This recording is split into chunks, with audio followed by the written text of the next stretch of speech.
what is becoming a pretty particular and regular theme here with the JJ and Pug show is that we went pretty long on that discussion. It kept going and going and going. And so we decided to split it up into two parts. So this is part one. Hope you enjoy part one of me and JJ talking about mostly just parenting stuff. And then part two will be released later this week. So enjoy.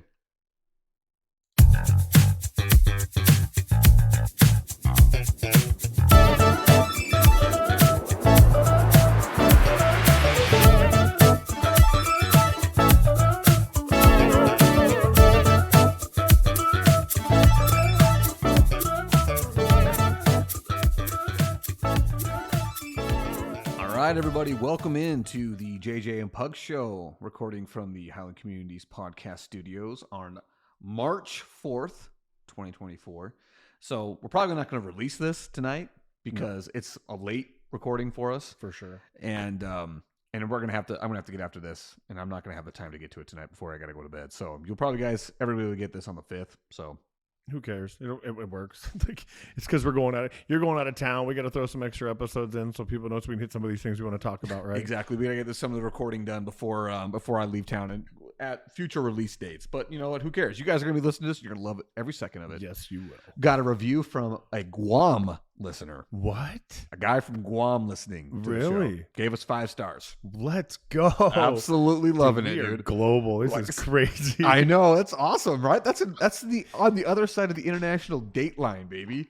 How cool is that? I don't even know what to say. Like, that's crazy. I think that's awesome. In fact, now we're getting to the point where when we first started off, each episode would get 30 downloads on the first night. And we all know who that was. It was family, right? Of course. Of course it is, yes. But now we're getting 3 times that. That's what I'm talking about. After the first release. It's cool, dude. So all of you guys spreading the word. Keep it up. Keep it up. We appreciate it. This is awesome. Yeah, I actually am very happy. I didn't think we were going to be able to move that quickly, but, you know, it's awesome. And honestly, I'd be doing this if it was just my family listening anyway. Right. I know. It's just something fun. I think we both enjoy it and we both get along well enough where it doesn't matter. It's great that we have tons of people listening and from all over the place. But at the same time, it's just fun to sit and have some conversation because it's a place where we can have dialect and like, no, this is our opinion. And if you don't like it, you can turn the channel, but we like you to stay here because it's okay it's okay to be different. It's okay to have different opinions. So one of the things that you said in the last episode that I wanted to really put a good emphasis on is when you said that you and I think similarly, but we come to it from different directions. What I wanted to say is we do come to similar conclusions, but one of the things that I like a lot about you, and this is not a quality that I have, you are very easy to disagree with because you don't get angry about it. Yeah. And that's one thing that I've always really appreciated you because even if we don't come to the same conclusions, right? I've never gotten to the point where I've left and be like, that freaking jerk, dude. I can't stand, like, it's always been like, you know what? He and I had different conclusions. We had, but at the same time, I walked away being like, dude, Jason's a good dude. You know why? Because we're adults and it's okay to disagree. Well, that's the problem is I'm not an adult about this. More often than not, I come away like, dude, okay, I know that my brother doesn't listen to this, but I'll tell you right now, dude, there have been a couple of times where, for everybody who doesn't know, me and my 2 brothers, we all work together. And we, have a couple of employees that work with us. And there have been a couple of times where those employees thought the company was done because of some arguments they witnessed between he and I. Brotherly love. Oh, but the thing that's different is he and I will have that argument and then it's over. Yeah. The argument is done, but there are some heated arguments because I am very bad about being disagreed with. I'm horrible at it. And I know that about myself and I try really hard to dial it back. But just, dude, okay, so he'd been gone for a month. First meeting, we're sitting there, we're having this discussion, and I tell him, like, dude, this whole month I've been fine. You come back and my heartbeat is racing. I'm telling this to him, and he's like, then calm down. I'm like, I'm trying. But I know that's a fault in me, and I try really hard to curb it. But that's one of the things I really enjoy about having discussions with you is because even if you and I don't agree on something, my heart rate doesn't raise. I'm good. I can be like, okay. And I think that's a testament to you and your ability to just simply agree to disagree and move on with your life. Well, I think it's important to not get so wrapped up emotionally in other people's opinions. Like, you can't have everybody on your side. And I think that part of the, like, I love hearing people's opinions about other things that I don't agree with, just because somehow, some reason, whatever it is, whether it be politics, I love talking politics with people. But the problem is it doesn't matter what side you're on. So, people usually can't talk politics. I mean, there are families that don't talk to each other because of politics. Yeah. That's crazy. It's like, it's okay to not have the same view, but why we're family or we're friends, like, why does it matter? But I love to talk to people who have a different view just to say, okay, tell me why you think X, Y, and Z. And I may not agree with them, and they definitely probably won't agree with me on half the stuff, especially when it comes to politics, but at least you're like listening and trying to learn and trying to grow and evolve as a person. And I just don't see the point in getting emotional with somebody. You can't, most of the time, you can't convince somebody to get your side anyway. Everybody has their side. So you might as well just be like, all right, cool. I mean, I get it. I don't agree, but it's fine. Like, you're entitled to your opinion. I'm entitled to mine, but that doesn't mean we can't be friends, right? No, that's very true. And like I said, that's a very mature stance that you take. Yeah. Because mine is, you had better listen to me and understand what I'm saying. That's a fault of mine. That's why this works. That's We're why the yin and yang, buddy. It works. 100%. It works. That was one of the things that I didn't emphasize enough when we talked about like the driving force and what started this thing. It is one of those things for me. I felt like if I'm going to do this with somebody, you're the perfect person to do it, because we can have a discussion about things we disagree with, and it's not going to turn into a heated argument like it does between me and my brother. Right. The beautiful thing about me and my brother is he's my brother, and I love him to death. Oh, yeah. And no matter, I can't imagine a disagreement he and I would have that would actually be lasting, go beyond that day. Because like I said, it's an hour later that he and I are talking about something completely different, and people are blown away that we are still talking to each other. It's like, maybe that's the beauty of family, but it probably isn't brothers, you know. Like, I mean, I got a brother, and we're the same way. I mean, there's a time when we were both younger and immature where I think you'd be angry longer. Yeah. But it's like, really, like, why? Like, and I've learned, maybe it's just because I'm getting old, but I'm just like, I don't care anymore. Like, if you're going to disagree, cool. I don't need friends. I got a few. I'm good. Like, I don't need any more. If we're going to disagree, then that's fine. If you don't like me, I'm good. Like, whatever. See, and the thing for me, I think it's easier for me because there's two understandings I have, specifically with this brother. He's the boss. So no matter how much I disagree with him, it doesn't matter. Yeah. He is ultimately going to be making the decision. And I accept that, and I know it. I try really hard to convince him otherwise. To influence others. Exactly. But I also know that ultimately he's the boss, and I accept that, and I truly do accept it. And the other thing is he is a much older brother than me. Like, it's something I should know. I think he's 6 years older than me. I think. You think. Mostly because I have a large family, and my oldest siblings, I know the year that my two oldest sisters were born, and that's my next two brothers, and I'm like, I think they're born these years, but I don't know for sure. And it's funny because even if I ask them, like, and they'll like do like a quick like hold on a second now, I'm this old, and it's anyway. Yeah. But I just know that they're much older than me, and so when I was a teenager, they were out of the house, right? And so anyway, that's one of the reasons why I could look at it and say, ultimately, I know who's in charge here, and I look up to him greatly. So that even if we do have a disagreement or serious argument, I'm ultimately going to be like, okay, I know you're in charge. I accept that. With other people, nah, man, if you're not in charge, I'm going to fight to the death on a stupid argument that doesn't mean anything. That's why you're great about this, Jason. I've learned what hills to live and die on. Like, you got to be careful, man. I've learned that in my young age. Still working on that lesson because, man, I will fight over an anthill right now, dude. And I get it. I used to be the same way, but sometimes it's just kind of like sometimes doing the right thing ain't doing the right thing. You ever heard that before? Yep. And you're just like, you know what? I'm good. Like, it's fine. So just got to pick and choose what hill to die on, and not today. Yeah. Not today. Speaking of that, that's one of those difficult lessons to learn, not just as a human individual dealing with, other people that you love, but as a parent. Oh, picking and choosing which battles to have and which ones to let go. Wait till you have a teenager. Okay, yeah, and I'm not there yet. I'm not there yet. And I'm not looking forward to those days because I don't want to have those battles, but also because, dude, man, I mean, you guys heard my daughter say, bye-bye, everybody. She knows who you're talking about. That's the cutest little freaking voice in the world. I'm going to miss it so much. But even at that age, you still have battles you have to pick and choose, right? Yep. Because, so I remember my middle child, Lexi, she was, dude, to get her to wear pants. She would wear a dress anywhere we went. But if you put pants, tights, it didn't matter. It was a nightmare, just crazy. And eventually it's like, look, I don't know why she can't just wear a dress. Like, we've got enough of them. Like, let her wear a dress. She wanted to wear a dress. Let her wear a dress. Like, it saves us from a half an hour of crying, dealing with this. It was that and shoes, dude. We put socks on her, and I don't know what it is. Even to this day, she's got a thing with, like, where the stitching on the toe line around, dude. If that thing is on her pinky toe in a weird way, it, like, from the age of like 2 to now, she has to have her socks differently. And I'm like, I don't know how to fix that. I don't see anything wrong with it. And all you do is put it back on and now it's fine.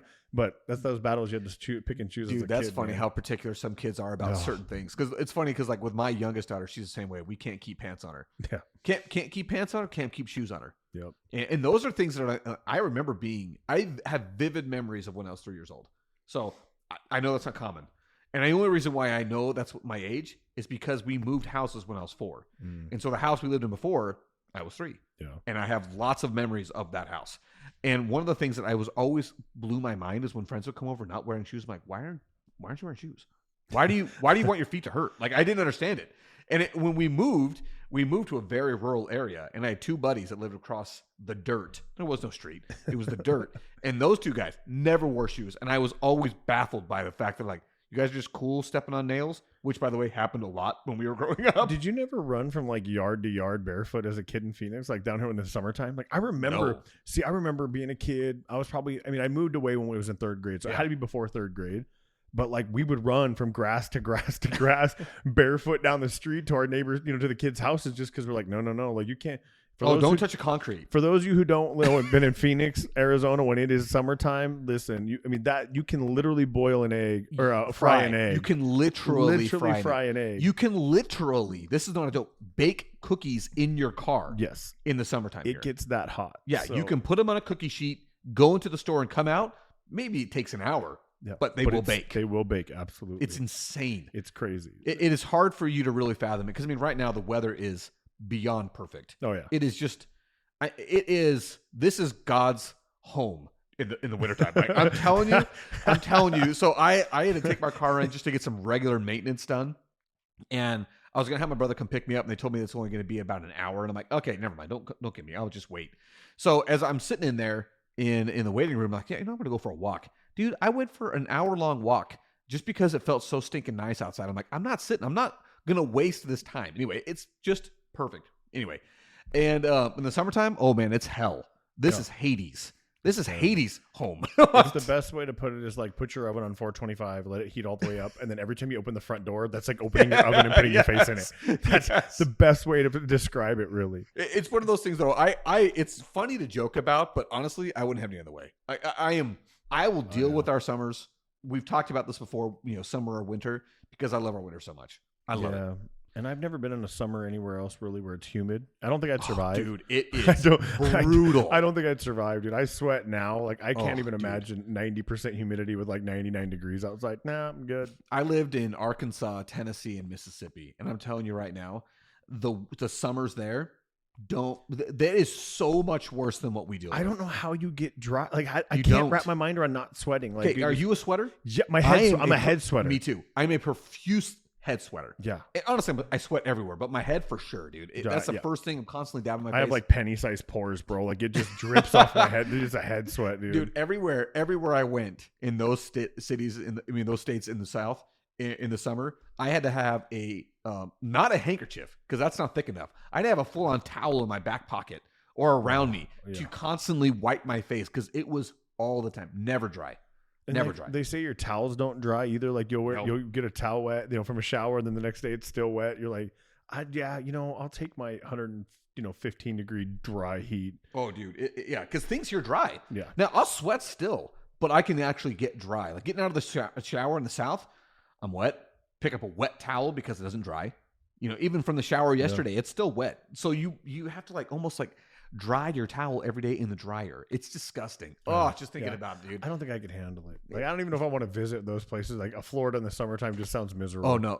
Honestly, this is the crazy thing. I've been to Florida in the summertime multiple times, and I've never ever been like, this place sucks. I've always been like, this is what they talk about being like one of the hottest places. I've never understood it. And one of the reasons why is they get those afternoon thunderstorms, cools everything right down. Kind of like when a monsoon comes through here, it does cool stuff down. If we get a monsoon. If we get a monsoon. But the problem with that is our humidity actually also rises. Yeah. So if we don't get that actual storm to come in, it's just miserable and hot and gross. Well, then it's like we complain about the humidity and it's 25%. Yeah, I was going to say 40% on the max. Yeah. For real. And we're over here dying. Oh, yeah. But I still remember there's been a couple of times in Florida in the summer and me being like, okay, I'm just totally build myself up. This is going to suck. It's going to be just like Arkansas. It's going to be just like Mississippi and Tennessee.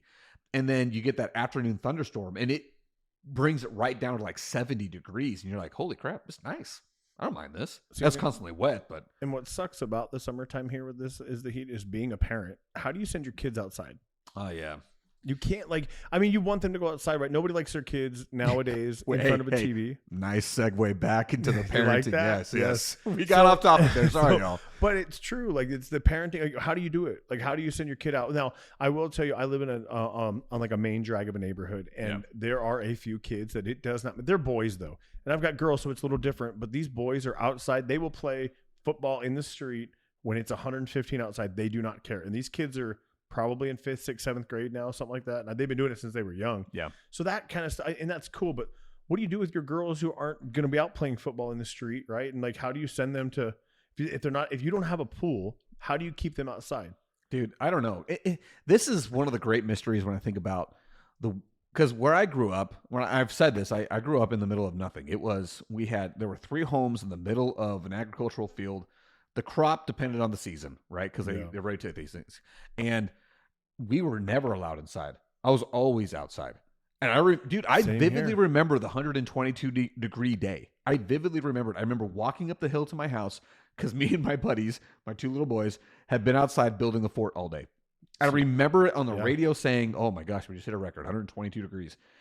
And I was outside. And so I think some of it has to do with those guys being dumb enough to just be out. Maybe. Yeah. And I mean, the more I think about it, the more, what's funny is like, I remember being outside all the time with Kara. Yeah. Like we were like 5, 6 years old, but we were outside playing in the street, building those monster jumps off of boards and bricks, right? That were really like 5 inches off the ground, but they felt really good. But I just don't know, as a parent, what are you supposed to do? Right. Like it's hard. I don't know. I actually was telling this to my buddy the other day. When discussing landscaping, I was like, dude, I don't think I'm going to turn the sprinklers on in the summer because I don't know that my kids don't go outside and play in it. And so I'm just wasting water to try and grow grass. And I'm like, I don't know if it's not worth it to me. Bermuda grass and it's terrible anyway. Yeah, it sucks. Yeah. Exactly. And so I'm like, you know what? I think I'm just going to worry about growing grass in the winter. I'm just going to do winter rye. And that's it. Because again, it comes down to it. Like, I know that for me, I spent all that time outside. And I don't know if I'm not going to say that my kids are, wimps or that I was a, super tough kid. I think we were different though. It was different. And I'll also say this, dude, if I had the video games that kids have today, oh, dang, dude, I'd have spent a lot more time inside. Come on, bro. Atari was legit back then. Dude, Super Nintendo was freaking dope. Yeah, Nintendo 64 broke the now when that it came out, bro. Dude, when Nintendo 64 came out, I was smart enough to know not to be outside in the heat. We were old enough. But dude, N64, now changed the game. If we go on that road, that's a whole different road. First-person shooter game, bro. I remember playing for GoldenEye. hours. Yeah, 007 GoldenEye. Amazing. So good. So good. But, I mean, I just say, I don't know how to keep kids outside in the summertime. I don't.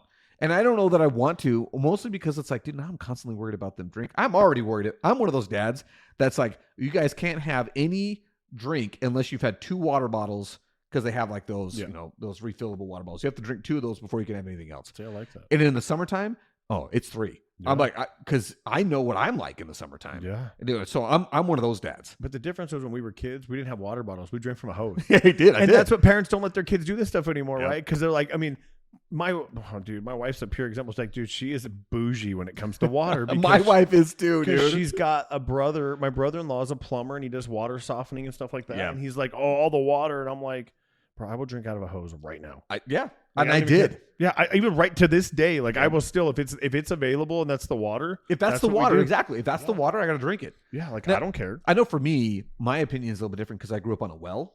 Yeah. And so I feel like, So our opinions are different. My wife grew up in a neighborhood, town of Gilbert Water, famously sucks.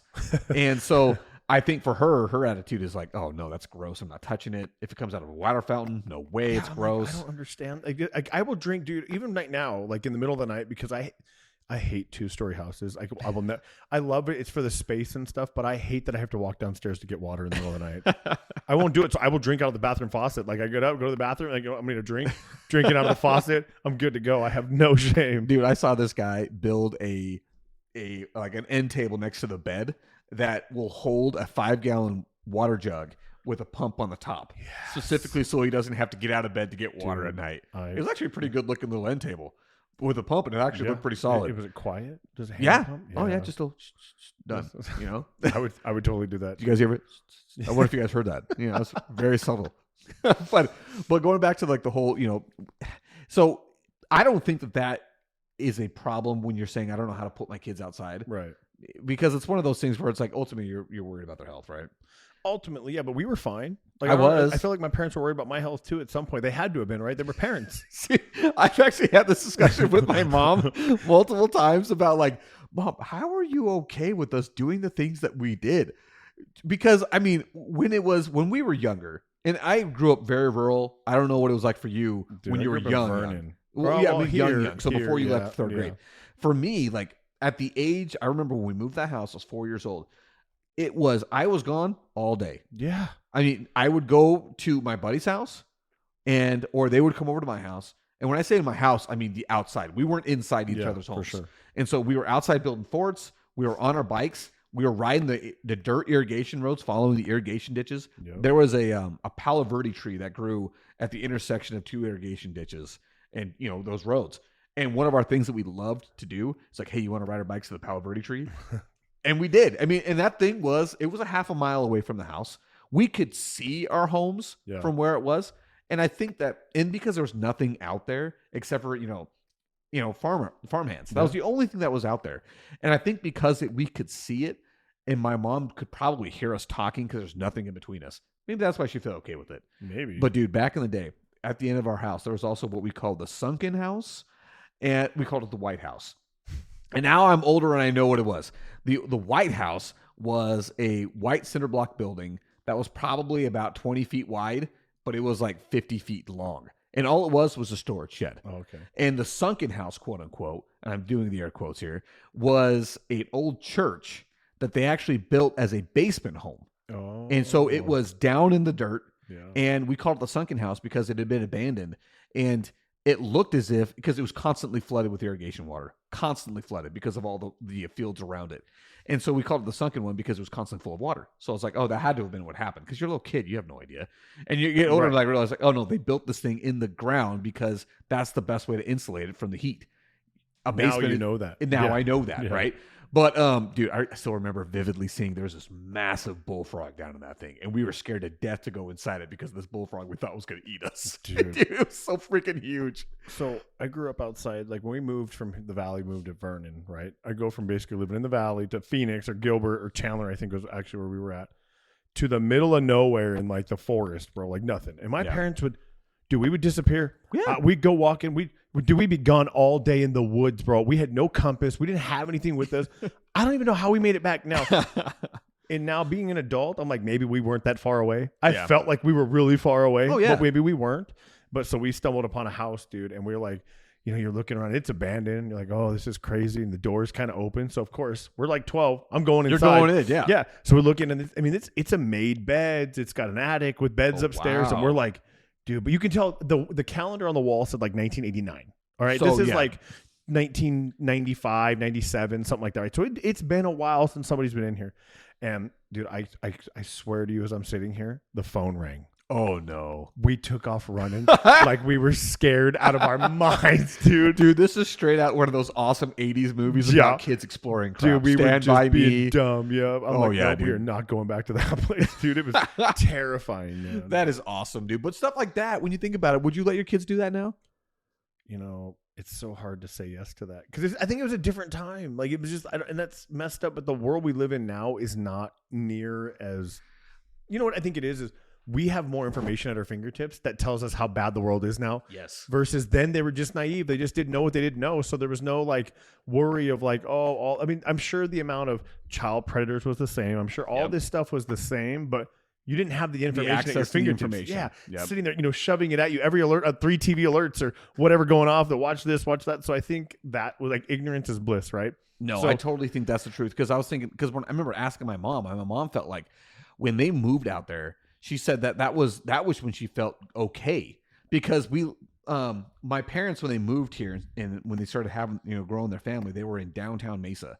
And my mom talks about how then she was constantly worried about whenever the kids left the house. Yeah. She was just like, oh my gosh, okay, you're going to their house. Okay. So you're going to go just there, right? You're not going anywhere else. And it was just that constant worry about when the kids walk out the front door, what's going to happen? Are they going to go to where they're supposed to? Is someone going to pick them up? And, you know what I mean? It was just that worry. And then when we moved out to the middle of nowhere, she said, well, then I felt like, who's going to get you? There's nobody here. Like, go and have fun. Like, now I can feel like I can breathe. Yeah. And it's funny because when I think about it, like the amount of freedom I had as a child, dude, I was all over the place. I mean, riding our bikes miles away from the home to go and get, go to the Circle K and get 25-cent juicy fruit. Yes. Or, to Higley hot dog and get a hot dog and a shake. They did real strawberry shakes, dude. Oh, so freaking still delicious. remember those. Oh, That's how good they were. So you still good. remember. You should see his face. I'm telling you, dude. Back in the day when they did real fruit shakes, oh, so stinking good. But I mean, but we did that as children, as young kids, pre-elementary school age kids, right? Yeah. And that was all the way through until high school when we got onto quads and stuff and doing stuff like that. Yeah. Then you just up to the danger. Exactly. Exactly. You're like, hey, we can go a lot faster and get places if we add a motor to something. And we can get even further. Like it was just, I mean, dude, oh man, some of the stuff that I think about that we did, but and it was okay. Now I look at it as a parent now, dude, I stress out when my kids go 2 doors down on my road, which is not a main road, to go for piano lessons at the teacher. That's not my right next door neighbor, but the house next to them. I'm like, okay, you guys are going right there, right? You're not going anywhere else. And I do think it has a lot to do with what you're saying. It's not so much that the world is different, because the amount of information we have at our fingertips, just in our face, on social media, like all that stuff that's just right there telling you about the dangers of the world. When beforehand it was, like we said last time, here's the news, folks, and good night. It wasn't, again, in your face, in your hand, the minute the news shut down. Yeah. It wasn't all about, these crazy stories. I mean, do you ever watch that Netflix show? I want to say it was like Disappeared in Plain Sight. It was about that Idaho family whose daughter was abducted by a guy that they knew and they thought was their friend. And it's just the stupidest. It sounds familiar, but stupidest story. Every turn you go, what are you doing? What are you doing? Why are you letting your daughter do this? Oh my gosh, how are you falling for this? And then the way they say it in the end is like, listen, we didn't know any of these words. We had no idea what a child predator was. That wasn't something they ever talked about because they're in small town Idaho. This was honestly like a whole brand new concept to them that somebody would be preying on a 12-year-old girl. Like, it just was like, who does that? And it was shocking to them when they found out. But it was like, we watching it now today are like the whole time thinking, how do you not see this? Yeah. How did you let that happen? Yeah. What did you not see that red flag or that red flag? But, yeah. How are you not watching all these signs happen as they're happening? And it's probably just unfair of us to say that because, again, at the information we have. It's just different times for sure. Yeah. But I mean, so going on to the parenting, one of the things that drives me nuts, this really is a hard thing for me to accept, is the level of new, what do I call them, traditions that we're expected to follow. Oh, dude. Elf on a Shelf. Oh, I was just going to say, terrible idea. I don't know who came up with that, but I would like to choke slam them. Like, yes. Now, I will tell you this. It is nicer when you get older kids and you have a younger ones. Like, so when you're 2 older ones, because what's the age gap? 4 years. So there's going to be a gap where they don't believe and one does. You let them do all that crap. So I had my older 2, dude. They're doing all the Snowbella stuff, right? That's what they named this elf, Snowbella. I freaking hate that stuff so much, though, because honestly, so dumb, dude. And not only that, but it's just another level of stupid pressure we put on other parents to live up to. Okay, Elf on a Shelf. That's my number 1. Can't stand it. Hate it. Think it's stupid. Why did we create this? Where did it come from? Yes. Where did it come from? Why is it proliferated our entire society? I'm going to blame TikTok. Communists. Yeah, The Chinese did it, dude. They just screwing with us even more. Follow us on Instagram, Facebook, and TikTok. But, okay, that one. What's your number 1? I don't know. That one pretty much takes the cake. Okay, here's another one for me. The St. Patrick's Day leprechaun. I've never heard of this. Because it's dumb. I don't even know what you're talking about. Good. I didn't even want to know. Good My for kids you. listen to this. Let's not even talk about it because I don't want to be expected to do something. It's a new thing. It's a new it's kind of like a Elf on a Shelf type thing. It's this new tradition about how this leprechaun comes and does something at our house. It's like, no, stop. He does not. No, he doesn't. Stop adding to this level of crap that we have to keep up with. I've already Parents, by the way, I hope you've shut this off if you've got young kids listening. Rex, don't listen. I've already got to deal with Santa Claus. I've already got to deal with the Easter Bunny. And can we all just agree on the amount of money we give for a tooth? Oh my gosh, dude, it's so bad. I'm so tired of that. You know, and if you're a parent that gives a 20 for a tooth, you need to know stop. what? You, man.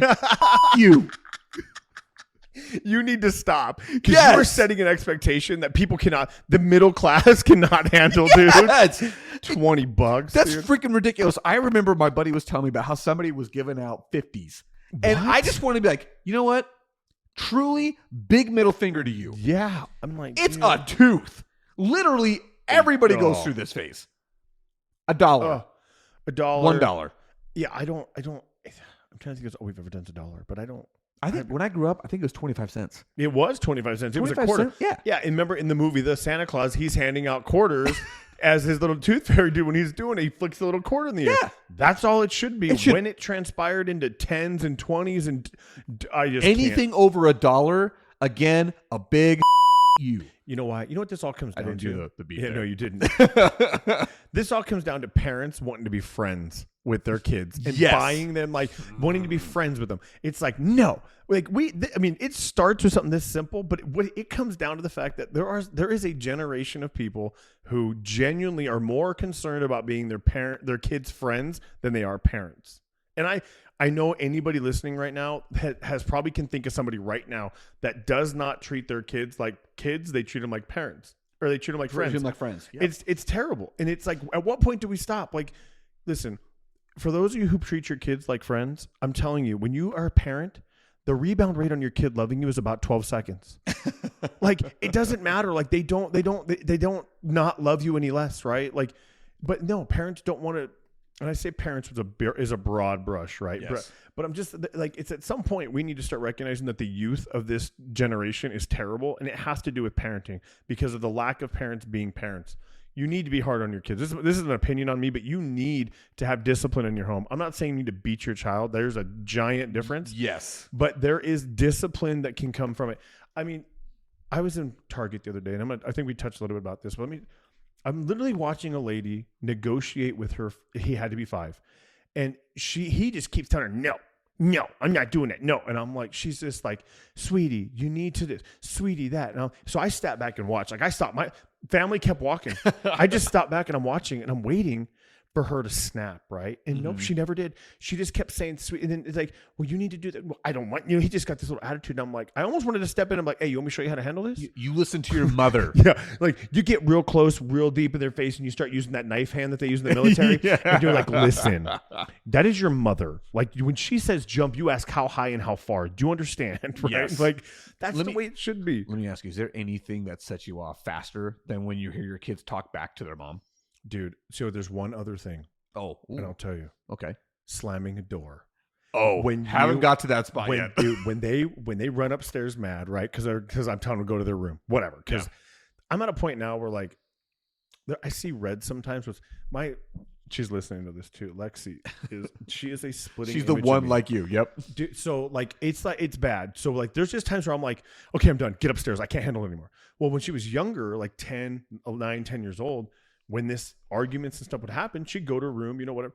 Well, she'd run up them stairs stomping and she'd slam her door. And I don't care what position I was in on the couch. You would have thought I was a middle linebacker going up there. Dude, I'm just crying. I'm like, dude, I mean, I've had some stories where, just being a parent's tough. I think especially at that age where you're like, dude, I mean, Lexi pushes a lot of my buttons. Yes. And she's a great kid. And I think if she's going to push any buttons, let it be me and her mom. Because anybody else she talks to, she's a great kid, and I was going to say, compliment on her. I've been around her a lot. Never once have I ever thought anything about that. I have very good kids, but I think a lot of that comes from being disciplined in the home. Like, you have to have structure and you have to have discipline. And again, these are just opinions. I'm a dad of 3 daughters. I can't tell you how to raise a son to save my life. It's probably different, but I feel like I would be just as hard. But I treat my girls like I would treat. I probably treat my son like you have to have discipline in your home. And when you see this lady in a Target trying to be a friend with her 5-year-old. It's like, what's he going to do when he's 17 talking to the police? Oh, dude. You know what I mean? Like, Yes. like at what point, like, I think we kind of forget that fundamentally as like when kids are learning, like these things grow up and this is who they become. And they think that, oh, well, I can get away with it with mom and dad. Then next is the teachers. Then they're back talking to the teachers and not being respectful to the teacher. I mean, I'm sure Coach Johnson could tell stories about this forever, right? And then what happens? It goes from teachers to their bosses to law enforcement. And now that's just like, dude, at what point, when you trace it all the way back, you can tell if you just had a little discipline in your life when your 2-year-old or 3-year-old smell, little bit of a butt spanking. You're not doing it for like to hurt them. You're doing it so they understand. It's like touching a hot stove. Yeah. How many times do they touch a hot stove after they touch one? They don't do it again. There's a reason for that. Pain retains, bro. Pain retains. I like that. I've never heard that before. Yeah, pain retains. Dude, I'm 100% on with you with it. Because one of the things that for me, there is a difference between beating your children 100% and disciplining your children, right? I am not an advocate, obviously, this should go without saying, of beating your children. No. They do not deserve that. So with my kids, anytime that they were, but I will say I am an advocate for spanking. I am. Yeah. Now, Absolutely. I'm not an advocate for beating your children.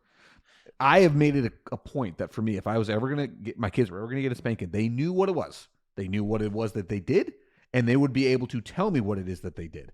Because if they're getting a spanking for nothing and they don't understand why, then I'm just a mean guy. Yeah, it's just pointless. Right? So we always had a discussion. It was always, okay, what did you do?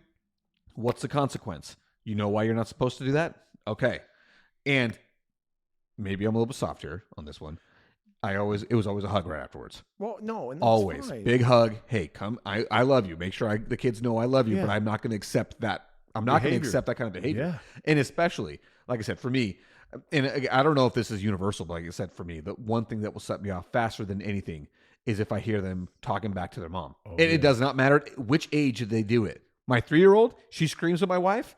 You better believe I'm dropping whatever it is I'm doing, and I'm coming out there. Yes. And she knows. She knows that if I'm at home and if she says that, she immediately looks for where I'm at. Oh, here we go. Because I'm going to get in trouble. Daddy's going to hear me, right? And Yeah. he's going to be mad. And so now she knows that, don't yell at mom. She still does it, obviously, because she's 3. Right. They're just going to be, the kids are going to do that. They're going to make mistakes. They're going to do things you don't want them to do. I mean, going all the way back to when I say the thing that drives me nuts about parents not recognizing the flaws in their own children. Yeah. Think about the way you were when you were that age. You definitely talked back to your parents. Dude. And if someone wasn't there to correct you, you are probably a person that sucks today. Dude. And I'm not saying that universally, I owe because it all to my mother. some people get it figured out, right? My dad, most people think in the family, dad's the disciplinary guy. Like, shoot, dad's home, like you're screwed. Nope. My dad was like, oh, just leave them alone. They're boys. My mom, dude, oh my gosh, dude. She had a metal stew spoon. Dude, oh my gosh. And kids, I think I've talked about this before, maybe not here, but kids don't understand how lucky they have it now because vacuum hoses don't come apart. And you know what I'm talking about, right? Yes. This Dyson's got everything connected so that you can't use it as a projectile at your kid. Now, and mind you, my mother and father, like you've seen, most of you guys, if you've seen me and Eric and I standing next to each other, I am not a small person. No. I'm about 6'4", roughly 265-pound guy. Like my mom and dad are the last 2 people in a lineup you would ever pick as my parents. They are, I will say the pictures I've seen of your parents, never would have guessed it. especially my dad. Especially your dad. When I post stuff with me and my dad, they're like, "Dude, your dad had to give you everything he had in his body. Like, how did it happen?" Have you ever seen the movie Twins? Yeah. With Arnold Schwarzenegger. Yes. Yep. That's a great example right there. Yeah, what I'm and my talking brother's about. built the same way. He's not as tall, but we're both Very built. big human beings. And then I have my little sister, which is great because if she looked like us, it'd be terrible. It'd be harder for sure. But my mom, dude, she was I was terrified of her all through high school. And it wasn't because she beat me, it's because if I stepped out of line, she was going to make sure I knew I stepped out of line. Yeah. And I grew up in a modular home, so when I pissed her off, I could hear her coming, dude. Dunk, dunk, dunk, dunk. You hear the steps coming, you're like, "Oh, I'm in trouble, bro. I'm in trouble." And see, the thing is now, and it's probably, I don't know if I'd say it's unfair. You don't have your parents anymore. No. How much do you look back and just say, I am so grateful for all that they've done for me? Oh, dude, it's crazy. Like, I mean, we didn't have a lot growing up. I mean, my parents didn't make good decisions a lot at the beginning of their, because I read a quote the other day about like your firstborn children they should not be so hard on your parents because they were growing up with you. Yeah. You know, like they were learning how to do stuff. That kind of changed my perspective a little bit when I read it, because it's true. Like my parents didn't know, they were figuring it out. I was the oldest, but dude, I'll tell you what, man, all the hard, it's kind of like the military, and it's just, or like these, these places that run like a paramilitary environment. In the moment, it sucks. Like you're like, dude, why am I getting this? Or why is she so mad? Or why is she yelling at me for mouthing off to her or whatever? But then you look back and you're like, no, it absolutely was necessary. And it's that hard stuff that forms you into a better human. Yes. And it's because not like that anymore. I look back at my parents, and this is an unfair standard to set them to because other people may have different opinions. But I firmly believe that my parents were perfect. And I say that because they were perfect for me. Yeah. And I mean, maybe they wouldn't be perfect for another person. I don't know. I have a hard time believing that because of how awesome they are to me. And I look at them all the time and think about my parents were not iron-fisted, rule, there's no, it's a dictatorship and I am the law type thing, great line from, Remember the Titans? I am the law. Yeah. This is not a democracy. This is a dictatorship. I am the law. So, I mean, like I love that because, again, from a football perspective, a coach, hard coaching is super important. It's the same thing. It's the same concept because I look at my parents, my mom and dad are just the sweetest people in the world. My dad's a big guy. If you were to look at me and you were to look at my dad, you'd be like, that's not your dad. That's not your son. There's no way. Because my dad's about 6'3". He was a Division I linebacker. He played at University of Washington. Great athlete. Guys, I say I'm 5'10". I might be 5'9 3/4", but I am 5'10". I'm calling it. You know what I mean? And I was, I was a good 140 pounds. We talked about this freshman year. All right. But I mean, I was a good high school athlete. I was not a collegiate athlete. Like that was, and I'm saying this only because I don't want to limit the possibility if I've taken things seriously, but I, all through high school, never thought I was a collegiate athlete. So I never tried. Yeah. Right. But I feel pretty confident to say I wasn't. Yeah. I really wasn't. So why was I getting to that? Oh yeah. Basically to say that, my mom and dad were not these tyrannical people that would not let anybody step out of line. That's not the way that they were. But what they were is, here are the rules. You break the rules, you're going to suffer the consequences. There are no outs. It's accountability. Yeah. And it's the fact that my parents held us to that law. It was, if you broke the rules, you knew there was going to be consequences. And it wasn't no, get out of jail free card. And yeah, my dad definitely he didn't use the belt because his hand honestly hurt more. You know what I mean? Because he had this massive bear claw. The belt. Yeah, but my mom, you better believe she kicked me in the butt when I deserved it. And when I got old enough to where it was funny because it didn't hurt anymore, Dad took over. Dude. But so it was one of those things that for me as a young child, I thought that my dad was like, I was scared of him for a little bit because I put my mom through a whole bunch of crap during the day. Yeah. So mom told dad when he got home, and guess I got the brunt of it. But I will tell you, it did not take me very long in my life. And I'm talking like maybe 10 years old when I realized, oh, I'm the asshole. Yeah. I'm the one that's causing this. Yeah. It's not dad. It's me. Yeah. And when I actually stayed in line, then guess what? Weird. Yeah, weird, right? That works. Weird. Me and my dad had a great relationship in high school because I actually looked at him as he is my father. He's not just some guy. He actually wants the best for me. He wants me to be a better person. Yeah. It's not like he doesn't care. The parents that don't hold their kids to that kind of level, it almost feels like you don't care. Well, you're doing them a disservice, especially in today's world. And you know what's funny is it comes down to certain things like just like manners. Yes. Like manners. It's crazy how far manners go. Like I get complimented a lot with my kids and their manners because they say please and thank you. When somebody holds the door for them, they say thank you all the time. I don't have to tell them, they know, because from the age that they could comprehend words to like you tell them when somebody opens the door, you say thank you. Like it's just common courtesy. And I'm the guy, like if I hold the door open for you and you walk in, I just scream, "You're welcome." Like I want you to. I'm gonna make you turn around and say thank you. Don't be a jerk. Like people, like simple little things like manners. They just don't. And kids nowadays don't have them like we did when we were younger, I think. And I don't know why, because we're the ones that raised them, right? Our generation's raising these kids. We have manners. No, I'll tell you why. It's because our generation is obsessed with gentle parenting. Oh. Obsessed with it. And I'm not a therapist, right? I'm not somebody that's sitting out there and doing all the research and the work and the interviews. But gentle parenting has gone too far in that sense where it's like, there's no such thing as a bad decision. You know, they're just learning their way. It's like, yeah, but you're their parent. Your job, literally your job as their parent is to guide them on their way. Yeah. Not for sure. force them, guide them. Help them understand their place in society and their way to improve society. If you have an issue with some way that things, you know, society was back in the day, I don't know what it, I mean, insert any number of societal problems we've had. Okay, you help them figure out a way to fix it, but that doesn't mean allowing them to completely, get away with anything that they want because, they're just finding their way. Again, one of the things that I wonder about when that woman was having that negotiation with their 5-year-old was, one, they may very well have been just that's the way they do things. Yeah, they're going to make their own choice. I can't make them. I can't force them. Or it could have been, if I actually want it to do what I want to do, someone here is going to call CPS on me. So, dude, no, that's where you take them out to the car. You know what I mean? So, but I don't know if it's different because I'm the dad. So in my family, I'm the one that takes the kids to the store. I do. To the store, going grocery shopping. I do the grocery shopping in my house. And usually that means I'm taking the kids with me.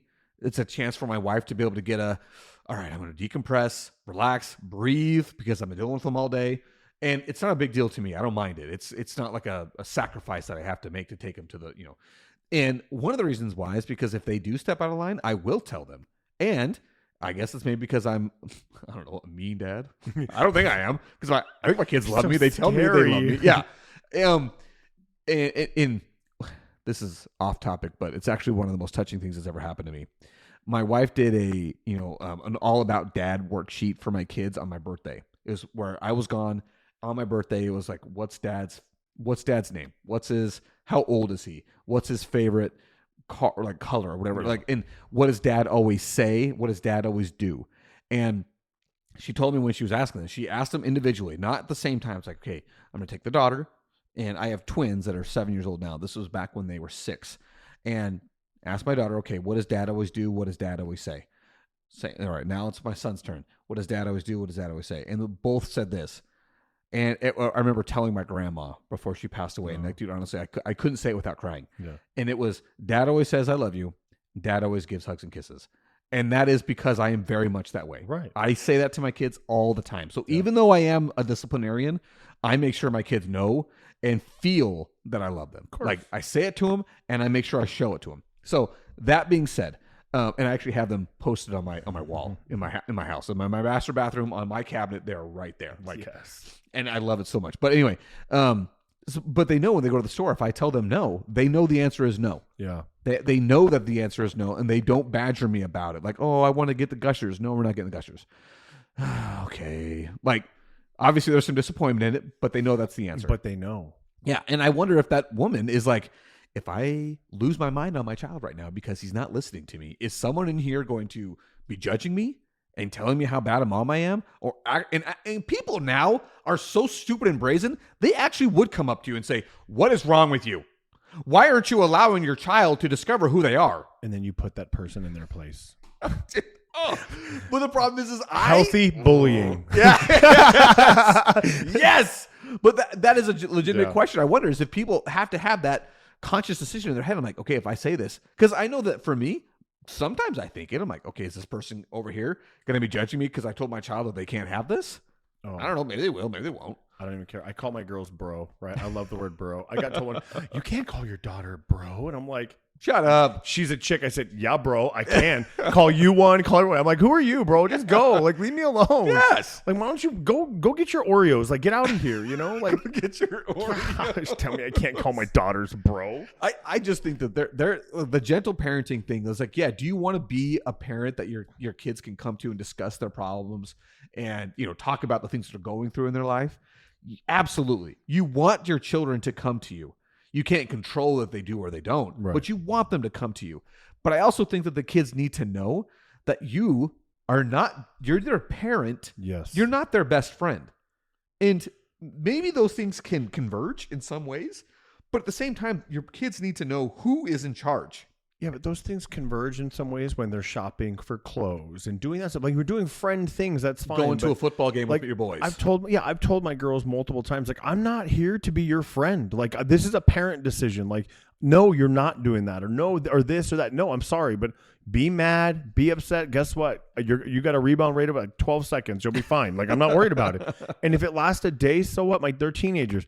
Dude, half the time I'm dad. Like, they don't want, you know what I mean? Like, I have no idea. I'm walking on eggshells half the time anyway. Like, am we good? Am I good? You know? Yeah. And I bet that their relationship with your wife is totally different than the relationship with you. They're all like best friends, and they all joke the same stupid sense of humor stuff. And I'm over here like, it's not funny. Like, it's not. I don't know why you guys are laughing.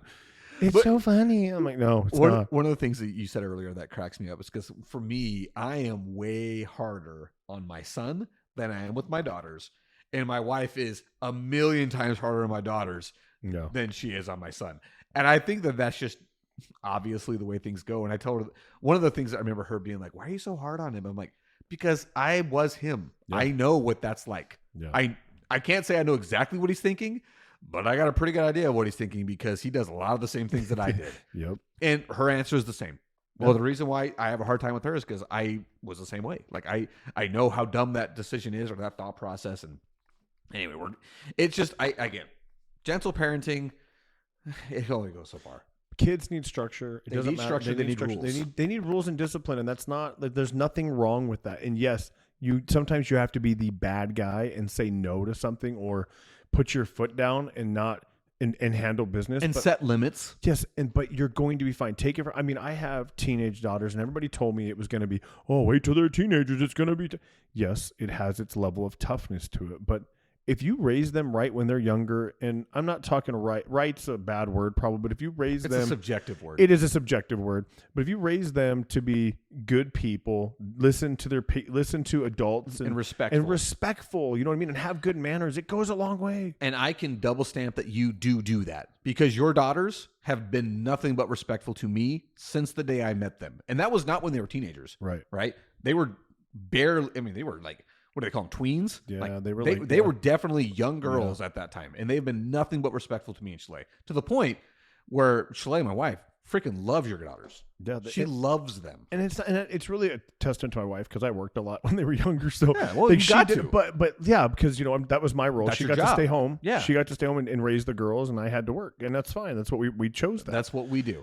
So, but yeah, like I'm not saying I have the right answers. I did what my mom and dad did to me, to an extent, with minus the metal spoon. but dude, it reminds me. So when you brought the belt up, right? I remember the last time my mom tried to hit me with the belt, dude.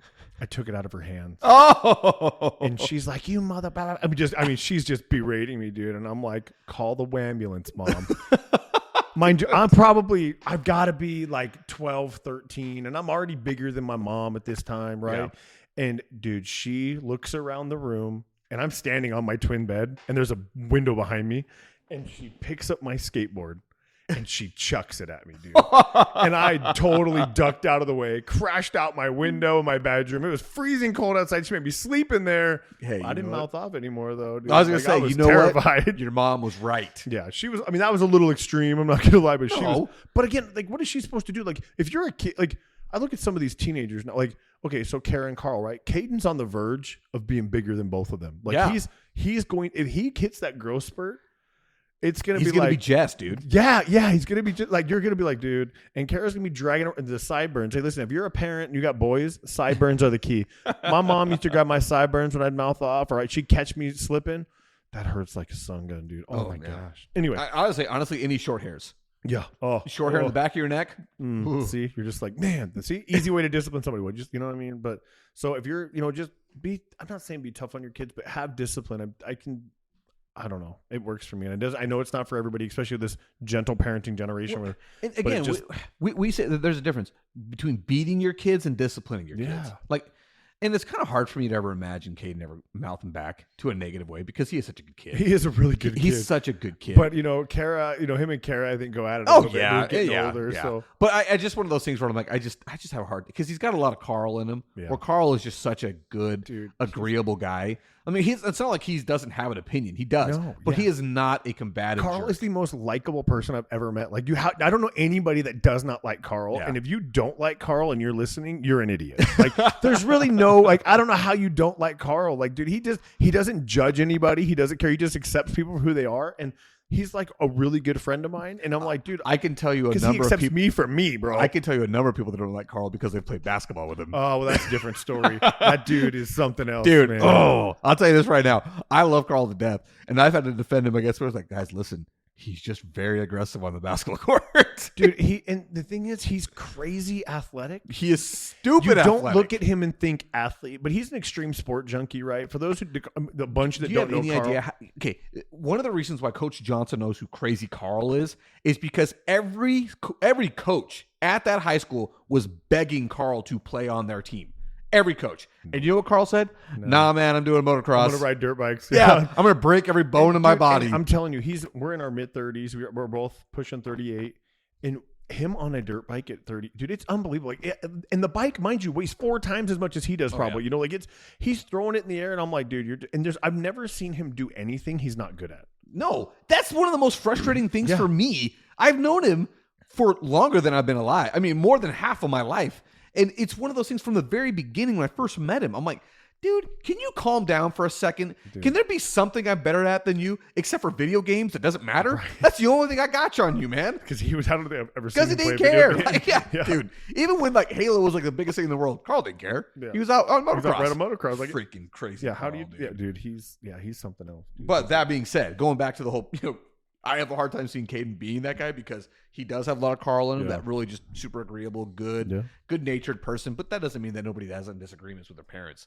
But I don't doubt for 2 seconds Kara would check him. Oh no, you know what I mean? Like, Kara would throw the skateboard through the window. Yeah, for sure. She got a shade of crazy in there for sure, dude. Freaking love that family. What a good family. But again, negotiating with your 5-year-old. Listen, you are the parent. You tell your 5-year-old what is right and what is wrong. Yes. Now, listen, if they want to make a decision between the food that they're eating, and you're fine. Pick and choose your battles. Don't do like I do and pick, fight over an anthill. Like, okay, you pick and choose your battles. That is very true.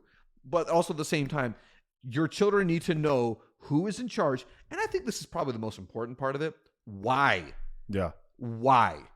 Every kid needs to know the why. And that is one of the times where I've had to tell my kids, I'm like, guys, listen, the why is just because I'm your dad and I'm in charge. Yeah. No, that sometimes is sometimes the answer. That's the answer. And sometimes I understand that's frustrating, but that is the answer. I'm the boss. But it's not really frustrating to a 5-year-old who doesn't understand frustration like that. Like, they get maybe mad in the moment, but again, let them go play, and they're all of a sudden it's completely gone, and they come up and they give you love. Like, how many times I've been told that I don't love you anymore, Dad? I'm like, okay, that'll last about maybe a couple minutes, and then they'll come down. Especially with my little one, she's a big daddy's girl, and dude, there's not really much I can do wrong. But even when I make her mad, I can get her to smile, and she hates it. Well, and one of the great examples of that is like I have never been the favorite of any of my children up until Rhea. Right, my youngest. And I don't think I'm the favorite. But if she wakes up in the middle of the night and my wife goes to her, my wife will come back to me and say she only wants daddy. And trust me, between her, my wife, and me, I am way harder on my daughter than my wife is. Yeah. And some of that is because, you heard her voice. Dude, you don't got to tell me I got 3 girls, bro. Like, I fold in a minute, dude. Like, I'd get up for any one of those kids right now, and I hate it. But the thing is like, for my wife, like, she folds almost everything that little girl asks for. I don't. Yeah. But for whatever reason at night, she wants daddy to come and give her a hug and put her back to bed. Your daddy. Like, you're going to, whatever woke her up, whatever it is, dad's there to save the day. Right. And it's just like, I know that I can be hard on my kids, but I know that they know that I love them. And maybe some of it's because I am a little bit harder on them, but I also I'm a very affectionate guy. Like, that's just my thing. That's not a problem being hard on your kids. That's the bottom line of this think whole that's conversation important. If you're not hard on your kids, life will be hard on them later. Yes. That is 100% true. That's just the reality. 100% true, because if they don't learn that stuff now, it's not going to get easier in life. If anybody listening knows this, life does not get easier the next day. No. Typically, once you've mastered one thing, the next challenge is on its way. That's right. Life's tough. Wear a helmet, dude. Tell my kids all the time. It's not going to be. Life does not care. Life is not some wait by. Well, life doesn't matter what you're going through. It does not care. Like life will hit you twice as hard tomorrow. Well, like fat kids in dodgeball. We're out. Stay fresh, cheese bags.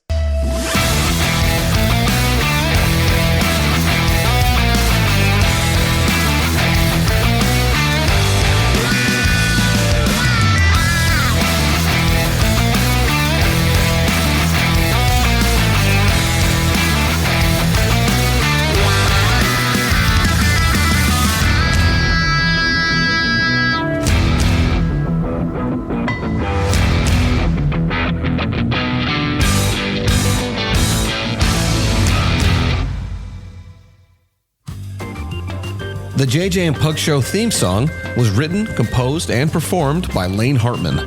Special thanks to Highland Communities for all the support given to our show. You can find the JJ and Pug Show podcast wherever you do listen to podcasts. Look us up on Facebook, Instagram, and TikTok. Remember to share the show with your friends and family and subscribe wherever you do listen. If you're able to, please feel free to support us by sending a donation to us by going to ko-fi.com/the JJ and Pug Show. That is ko-fi.com/the JJ and Pug Show. Again, thank you so much, everybody, for all the support, whether that is by simply listening, whether that is sharing it with a friend, or giving us that sweet, sweet cash. We truly appreciate it all. Thank you so much.